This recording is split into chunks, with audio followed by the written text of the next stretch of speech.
د ازموینو ملي اداره په هیواد کې د ټولیزو ازموینو اخیستلو یوازینی مرجع ده چې په تیرو څو لسیزو کې بیلابیل پړاوونه تیر کړي او لوړې ژورې تر شا پریښي دي. د ادارې په وروستیو څو کلونو کې د معلوماتي ټکنالوژۍ په کارونې او نویو تګلارو پر مټ په کانکور ازموینه کې شته خنډونه له منځه وړي دي. له 1995 کال راهیسې تر اوسه پورې د استادانو،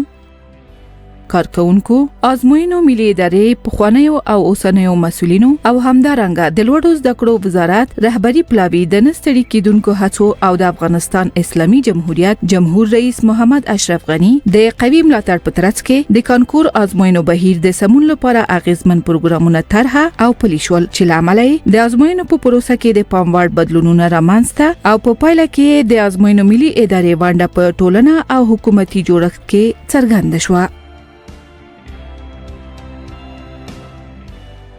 د مطبعې په تجهیز او اتومات عصري ماشینونو په کارونې سره د ازموینې هر داوطلب لپاره د پوښتنو ځانګړې کتابچې د چاپ طرحه په بریالیتوب سره تطبیق شوه چې له امله یې په ازموینه کې د نقل کچه 0 ته راټیټه شوه.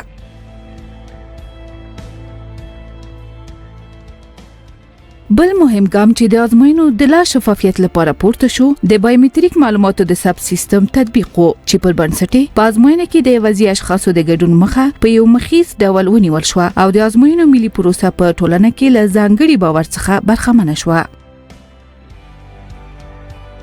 ازموینو ملي ادارې د افغانستان اسلامي جمهوریت د قوي ملاتړ او د استادانو او کارکونکو د ریښتینو هڅو په ترڅ کې وکولای شول په تیرو 3 کلونو کې د ښوونځیو فارغانو د کانکور ازموینو سربېره د هیواد په ټولو ولایتو کې بیلابېلې سترې ټولیزې ازموینې واخلي او پایلې له هر ډول درغلیو پاکې اعلان کړي.